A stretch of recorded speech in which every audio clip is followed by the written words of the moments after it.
ठाकरे गटाचे नाशिकचे जिल्हा प्रमुख सुधाकर बडगुजरांना तडीपारीची नोटीस बजावण्यात आली आहे। नोटीसीनंतर बडगुजर पोलीस उपायुक्त परिमंडळ कार्यालयामध्ये दाखल झाले। ऐन निवडणुकीमध्ये बडगुजरांना तडीपारीची नोटीस देण्यात आली आहे।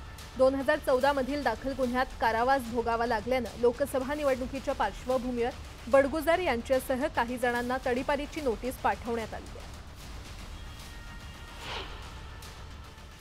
सुधाकर बडगुजर यांच्यावर 2014 साली एक गुन्हा दाखल होता।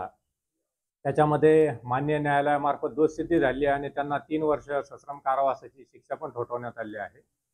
त्या पार्श्वभूमीवर ते आणि तसेच इतर ज्यांना ज्यांना दोषसिद्धी झाली आहे, कन्व्हिक्शन झालं आहे, त्यांना महाराष्ट्र पोलीस कायदा कलम 57 अन्वये कारवाई करण्यात आली आहे आणि त्यांना हद्दपार का करण्यात येऊ नये यासाठीची कारणे दाखवा नोटीस बजावण्यात आली आहे।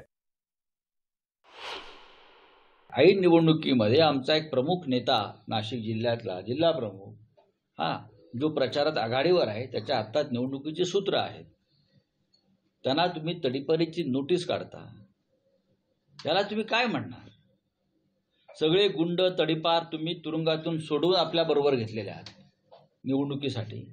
मी वारंवार त्याची नावं दिलेली आहेत। सगळे गुंड मुख्यमंत्र्यांच्या मुलाबरोबर फिरतात, मुख्यमंत्र्यांबरोबर फिरतात।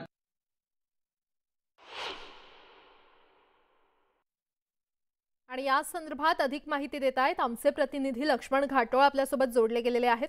लक्ष्मण, सुधाकर बडगुजर यांना तडीपारीची नोटीस बजावण्यात आलेली आहे, काय अपडेट?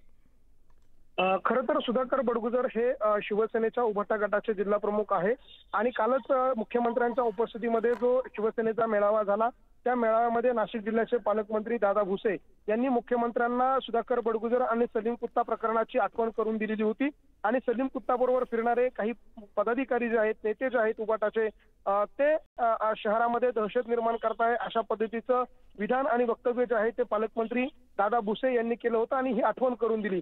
मुख्यमंत्र्यांचा हा कार्यक्रम संपल्यानंतर अवघे काही तास झाले आणि त्यानंतर लागलीच सुधाकर बडगुजर यांना पोलिसांनी नोटीस बजावलेली आहे आणि या नोटीसीमध्ये सुधाकर बडगुजर यांना उल्लेख करण्यात आलेला आहे का तडीपारी का करण्यात येऊ नये।